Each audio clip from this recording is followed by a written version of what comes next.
Ninguém mais hoje acredita nas narrativas.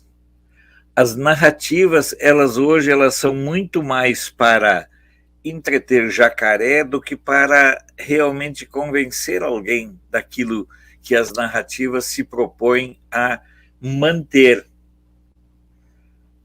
Essa é uma questão que, na minha opinião, é muito importante nós observarmos. As narrativas hoje, elas não se sustentam.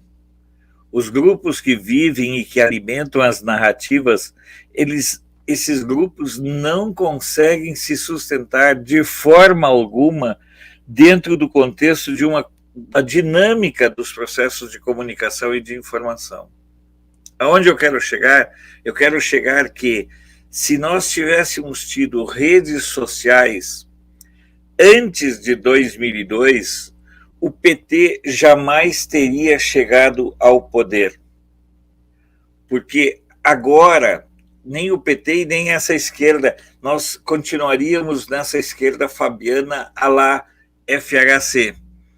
Porque o que nós estamos observando agora é que a internet está ajudando a desnudar um Lula, um PT, porque na realidade o Lula é apenas um fantoche, mas graças à internet, o que o Lula sempre falou, o que o Lula sempre preconizou, o que o Lula sempre defendeu para a jumentaiada, a mídia ela não passava essa realidade para os seus leitores. Ela usava um filtro ideológico para suavizar as propostas da esquerda e as propostas do Lula. Então, ele suavizava o discurso. Agora não. Agora, com a internet, agora com as redes sociais, agora com esse despertar dos conservadores, o que a gente observa é que o Lula fala as mesmas coisas que já falava antes. Defender o aborto, desarmar a polícia militar, sufocar os militares, tratá-los como capachos. E aí eles têm, lógico que eles têm aliados como Santos Cruz. Manipular financeiramente as igrejas, e eles já fizeram isso. Basta observar que muitas das denominações religiosas estiveram com o Lula lá em 2002, 2006, 2010. Observem isso. Então, o Lula de hoje é o mesmo Lula que sempre atuou contra a liberdade. O Lula nunca tolerou a liberdade de imprensa. Nunca tolerou a pluralidade de ideias. A esquerda é a negação da liberdade. E aí isso passava um pano. A mídia não tocava nesse assunto, meu amigo Roque Castanha. Por que ele não tocava nesse assunto? Porque simplesmente era conveniente essa aliança da esquerda com a mídia, porque era uma oportunidade na cabeça da mídia de uma relação promíscua carnal entre a mídia e o poder. Basta observar os bilhões de reais que foram despejados durante 2003 e 2018 nesses veículos, tanto os oficiais quanto essas sublatrinas, tanto na latrina principal como na sublatrina. Porque a imagem melhor que eu tenho do Lula é do alcoólatra, do bêbado.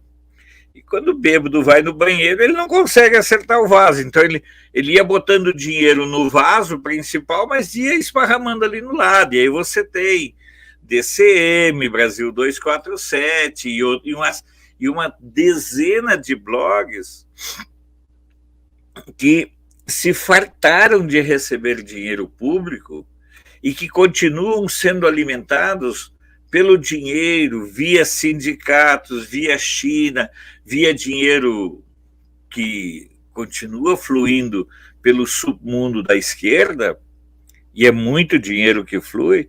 Então, nós temos um quadro muito claro. A mídia sempre foi conivente com o Lula. A mídia, UOL, Veja, Globo, Folha, esses grupos aí sempre foram coniventes, cúmplices e companheiros da esquerda. Quando esse grupo se viu sem um candidato em 2018, passou a atacar barbaramente, cotidianamente, passou a atacar o Bolsonaro muito antes da sua posse. Os ataques ao Bolsonaro são desde 2002, 2003, por aí. E o que nós estamos observando é que, como as redes sociais estão desnudando Lula, e agora a sociedade percebe claramente quem é o Lula que a mídia omitia, mas que sempre foi o mesmo Lula do passado. A truculência da esquerda no sábado contra o Ciro deixa bem claro, e eu não defendo o Ciro porque eu acho ele um paspalho, mas mostra claramente que a esquerda vive apenas e tão somente da hegemonia do seu pensamento, daquele grupo hegemônico onde a estupidez é a norma e a imbecilidade é o dia a dia. Portanto, o episódio contra o Ciro é mais um de violência contra quem não rezar pela cartilha deles. E aí você começa a ter um aspecto muito assustador, que é observar o quanto a esquerda não consegue evoluir, o quanto a esquerda não consegue evoluir na sua linha de pensamento. A esquerda jamais será democrática. A esquerda jamais irá tolerar, aceitar ou conviver com o divergente.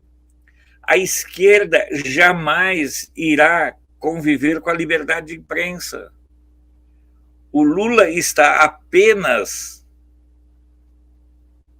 vocalizando, verbalizando aquilo que ele vem falando ao longo de toda a sua pérfida existência.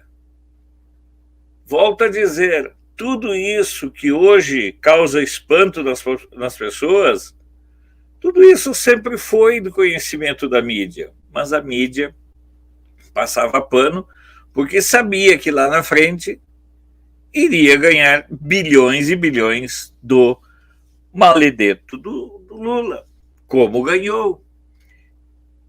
E agora, quando alguns segmentos que não gostam do Bolsonaro estavam, digamos, dando guarida e amplificando a voz de um estúpido como esse segmento da esquerda, que eu caracterizo na figura do Lula, não por ele ser o mais relevante, não, ele é o mais imbecil deles. A esquerda usa o carisma dele, a cara de pau para mentir, a cara de pau para enganar, a cara de pau para roubar. A esquerda usa o Lula como um fantoche.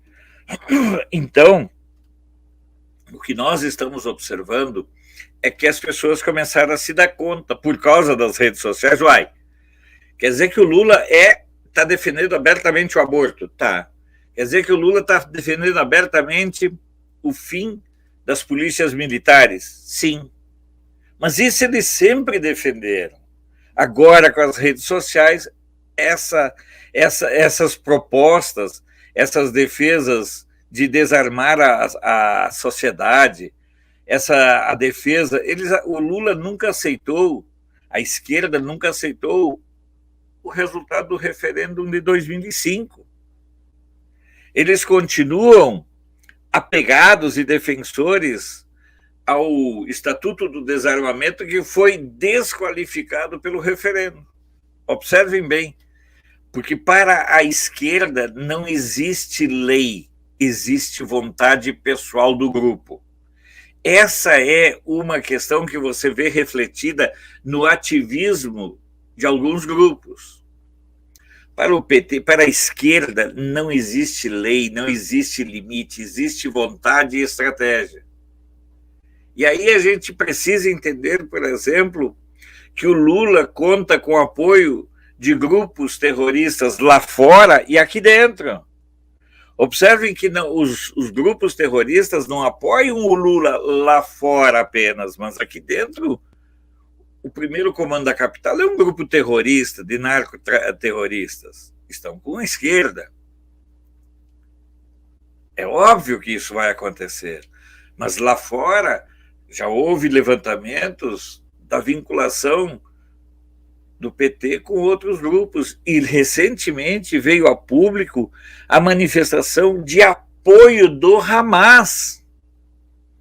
O Hamas é um grupo terrorista, um grupo de bandidos, um grupo de suicidas, um grupo que não respeita a condição humana. Então, nós temos que ter percepção de que isso sempre foi o Lula, isso sempre foi a esquerda. Agora, as pessoas começaram a se dar conta, uai, mas espera aí, ele está dizendo isso? A imposição de ideologia de gênero? Eu converso com muitas pessoas de muitos setores e muitos segmentos.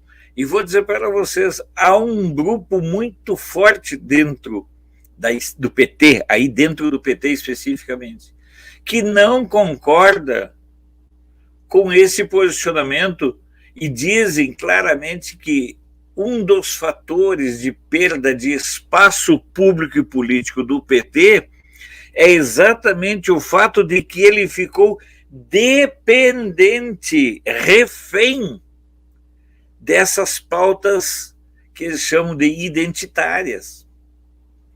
O PT se perdeu dentro do conceito de frente política, de ação política, e ficou refém de quem?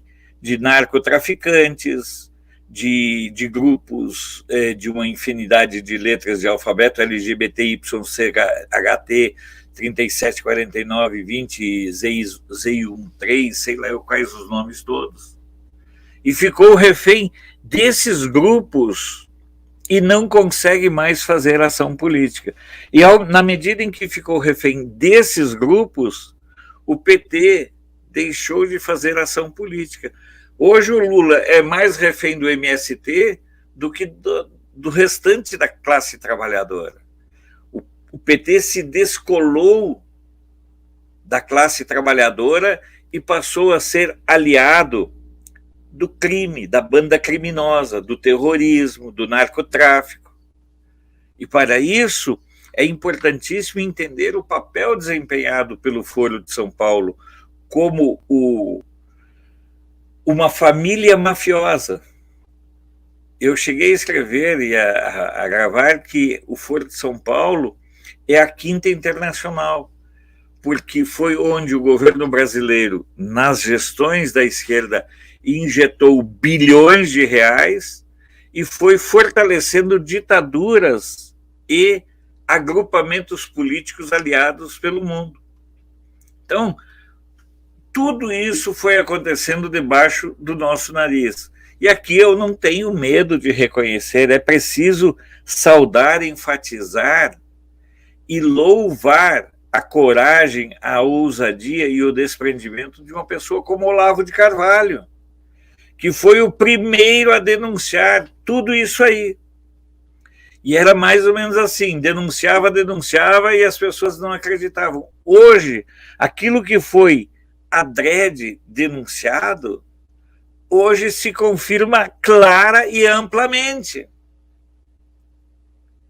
E porque as redes sociais... Por que o Lula diz que uma das primeiras coisas que ele vai fazer quando chegar ao poder vai ser censurar as redes sociais? E enquanto ele não chega, por que a razão de estruturas de poder aparelhados pela esquerda estão trabalhando pela censura nas redes sociais. Porque se não houver censura nas redes sociais, eles não alcançam o poder, eles não voltam ao poder.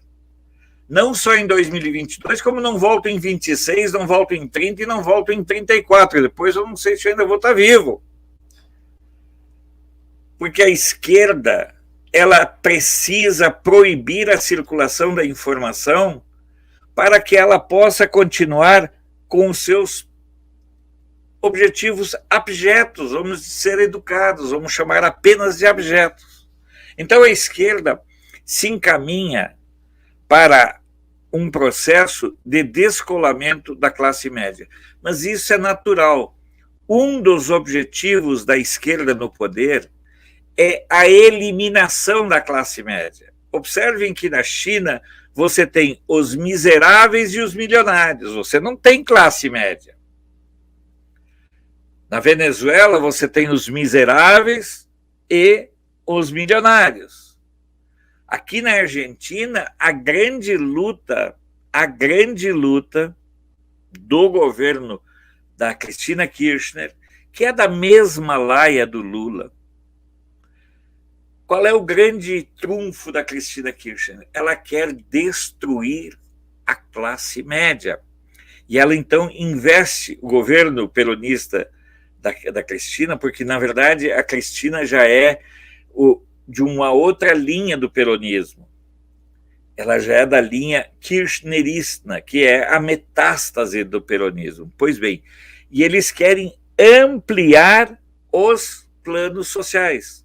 Eles perderam, no dia 12 de setembro, nas PASSOS, as prévias deles. E o que eles estão fazendo agora? Qual é o mantra para virar a eleição que acontece em novembro? Vamos a poner plata en el bolsillo del pueblo. E estão arrombando as contas públicas da Argentina. Estão inviabilizando a Argentina por várias décadas, mais ainda. Que é exatamente a mesma proposta do Lula, de ampliar a gama de benefícios sociais, penalizando ainda mais a classe média e, de preferência, eliminando a classe média.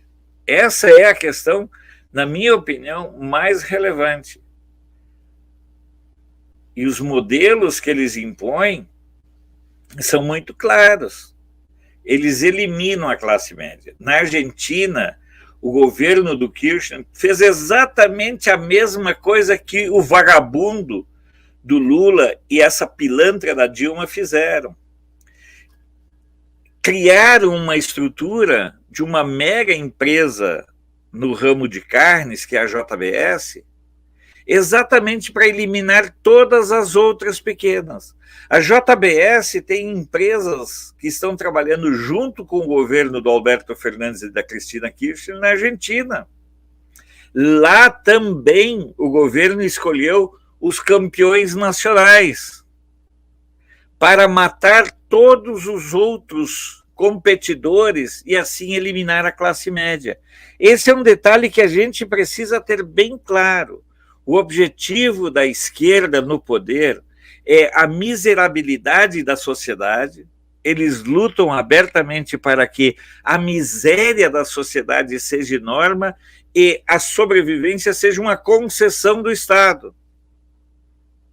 E tenha aquela classe de ricos que eles controlam, como a China faz. Se o cara olhar para o lado e eles não gostarem, eles vão lá e matam. Vão lá, desapropriam a propriedade do cara. Acabam com a possibilidade da empresa se manter. Isso é o mesmo modelito que o Lula e a Dilma estavam implantando aqui no Brasil, que eles estão implantando na Argentina, num estágio com a miserabilidade do povo acelerado. Hoje existem províncias na Argentina onde até 70% da população depende dos chamados planos sociais, dos benefícios sociais. E aí nós vamos tendo a asfixia da classe média Para quê? Para que o Estado passe a controlar tudo. Eu já contei aqui para vocês a história de um amigo, de um conhecido meu, cubano, que vive aqui em Brasília. E a família dele mora em Cuba, em Havana. Moram num apartamento de 60 e poucos metros quadrados. Mora a mãe e os 3 irmãos dele com suas famílias. Porque o pai ganhou esse imóvel em lá 64, 65. E o dia que a mãe morrer, eles terão que devolver o imóvel para o Estado. Porque o imóvel não tem o direito à herança e à sucessão. O imóvel era do pai deles, passou para a mãe, porque era a esposa, mas acaba aí a linha de sucessão. O Alberto Fernandes já defendeu isso abertamente em várias entrevistas na Argentina. O fim do direito à sucessão. E é um quadro que as pessoas começam a se dar conta agora com a internet, que é isso também que o Lula quer, que a esquerda quer para o Brasil. Então, quando ontem o Estadão de São Paulo fez um editorial denunciando tudo isso aí, as pessoas levaram um susto, porque com a saída do... Veja bem, eu não estou dizendo que o Estadão vai defender o Bolsonaro, não. O Estadão pensa que a única solução é se o presidente da República, antes de tomar uma atitude, ligar para o editor-chefe do Estadão e perguntar assim, eu posso fazer isso? Essa é a ideia, porque na concepção de mundo do Estadão, o mundo gira ainda em torno dos barões do café. Mas a ruptura desse bloco monolítico das famílias que controlam a comunicação no Brasil com aquele editorial do Estadão de ontem é revelador, porque mostra claramente que o Estadão se deu conta que a água estava esquentando na panela e que o sapo da vez na comunicação seriam esses grupos. Agora, a Globo tem alternativa? Não, a Globo não tem alternativa. O Lula já salvou a Globo uma vez. E a Globo espera, torce, luta pela volta do Lula como um afogado espera por uma tábua em alto mar, nadando já sem forças e espera a chegada de uma tábua. Pode estar cheio de formiga essa tábua, pode estar cheio de vermes, não tem problema, mas ela vai ter que se agarrar nessa tábua, essa pessoa. E a Globo está nessa situação. E espera claramente que a China injete dinheiro para salvá-la, como já fez com tantos outros veículos. Oficialmente, não. Oficiosamente. A gente sabe da situação de veículos de comunicação que ainda não pagaram o 13º do ano passado. Grupos de comunicação que, quando alguém é demitido, precisa entrar na justiça para receber o FGTS. Então, essa é a nova realidade. O que o Estadão falou ontem foi apenas, espera aí, essas propostas do Lula são a negação de toda a liberdade. E aí, a chinelagem toda, Brasil 247, Diário do Centro do Mundo, que eu tenho que ser educado para falar, e outros blogs de esquerda, saíram para atacar o Estadão. E os conservadores não tiveram coragem, capacidade, inteligência ou tirocínio para fazer a defesa do editorial do Estadão. Porque muitas vezes nós, conservadores, também ficamos preocupados em reconhecer as rupturas e as fissuras do outro lado. Então, eu, particularmente, digo para vocês com a tranquilidade de quem está observando tudo isso aí. Eu falo já há muito tempo, o Lula não será candidato. É a minha percepção, são as informações que eu recebo, são as informações que circulam por onde eu ando. O Lula está sendo instado por um grupo a não ser candidato e inflado pelos aloprados, Zé Dirceu e outras figuras, a ser candidato. FHC.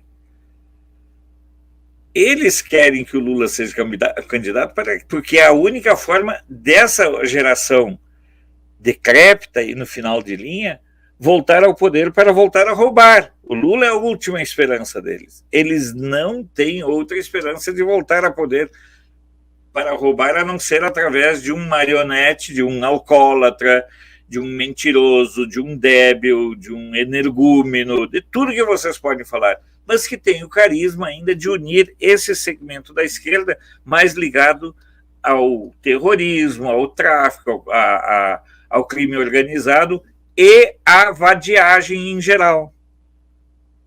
Observem que o projeto, o que o PT defende para o trabalhador? Ele não defende o fortalecimento das empresas nem nada, ele defende a concessão de benefícios e auxílios, esmolas, exatamente dentro da linha e do modelo que foi implementado em outros países de esquerda.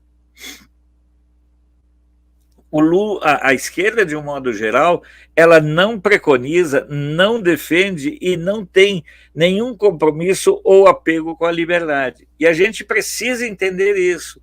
Quando o Estadão diz que, opa, isso aí não está correto, o que o Estadão está dizendo é que as propostas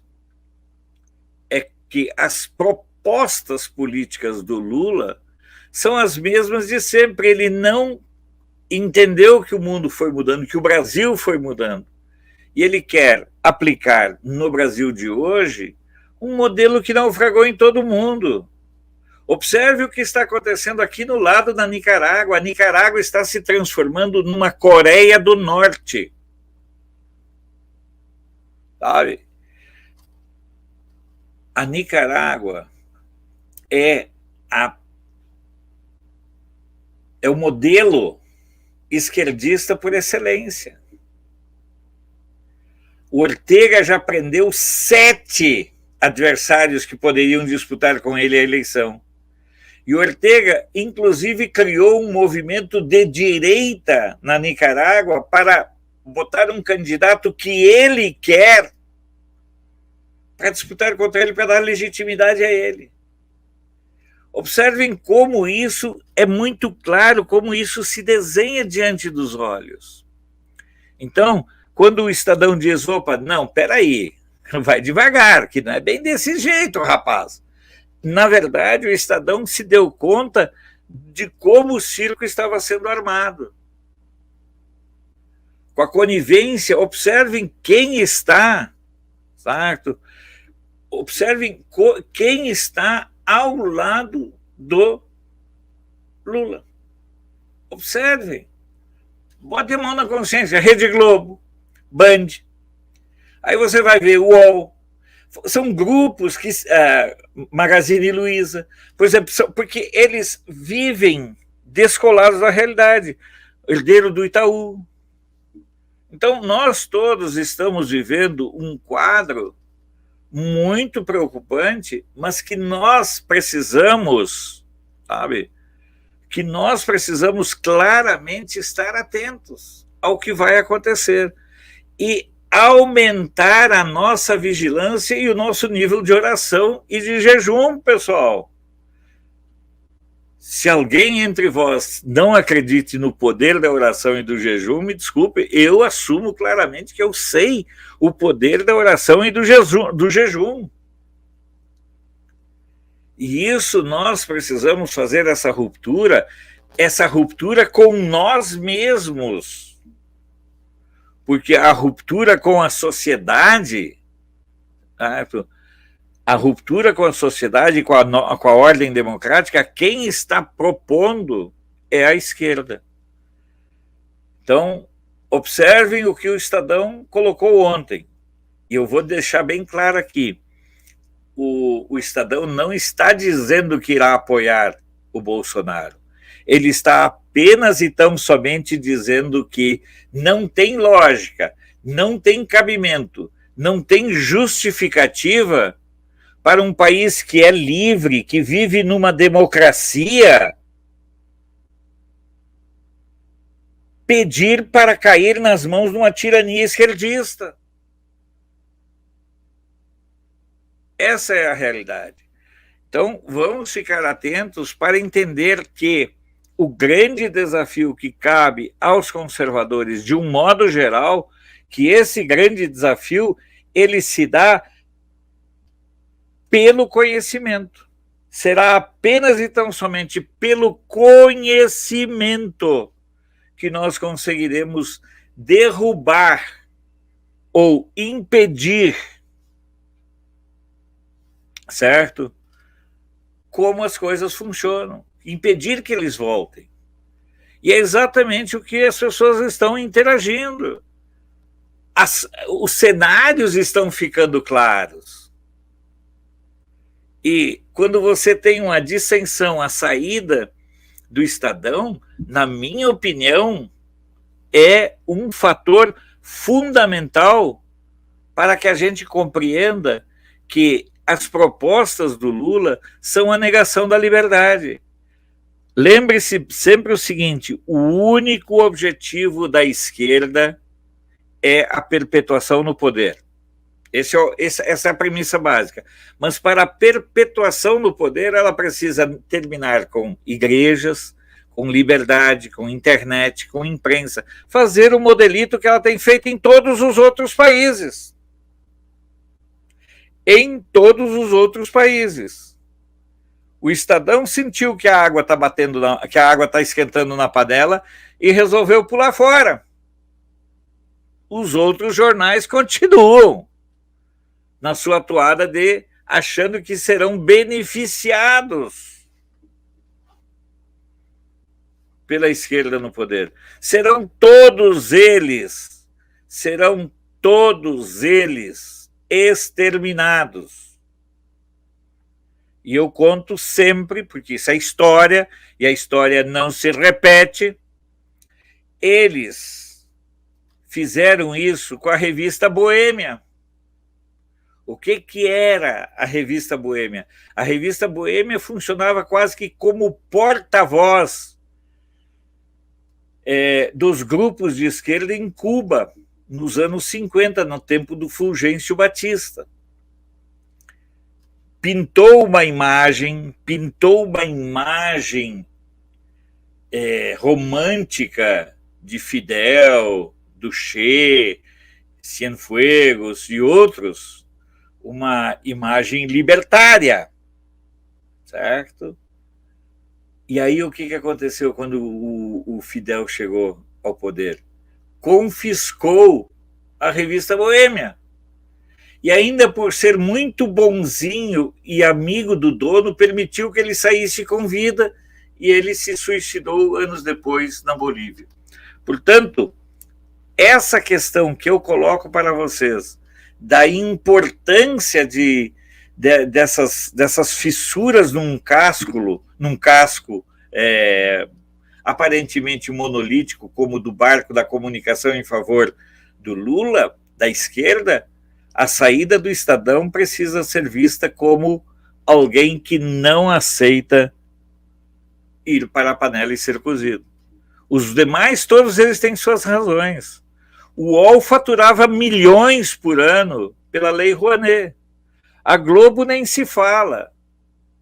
Os artistas da Globo tinham um complemento salarial através de Lei Rouanet. Essa é a realidade. No fim de semana, ou algum tempo aqui, teve uma matéria da filha do Chico Buarque dizendo que depende do pai e da mãe para sobreviver. A mulher tem 50 anos, espera aí. Os cenários estão sendo todos postos diante do nosso nariz. Vamos aproveitar a liberdade para não permitir que aqueles que querem roubar a nossa liberdade sejam vitoriosos. O objetivo único e maior da esquerda sempre foi e sempre será acabar com a classe média, porque é na classe média que está o grande colchão de resistência ao esquerdismo em suas mais variadas manifestações. O esquerdismo que se manifesta no capitalismo de Estado, olha só o absurdo, um esquerdismo que se baseia no capitalismo de Estado, privilegiando uma casta de ricos, que é o modelo da China, da Venezuela. Os ricos da Venezuela estão vivendo muito bem. Os milionários da Venezuela estão vivendo muito bem. Os milionários de Cuba estão vivendo muito bem.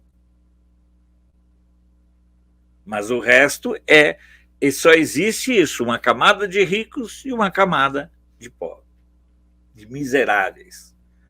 O presidente da Argentina se ufanou de ter aumentado, de ter diminuído as diferenças sociais, tornando todos miseráveis. Portanto, vamos entender a lógica e a importância dessa manifestação do Estadão como um alerta para cada um de nós e para todos conjuntamente.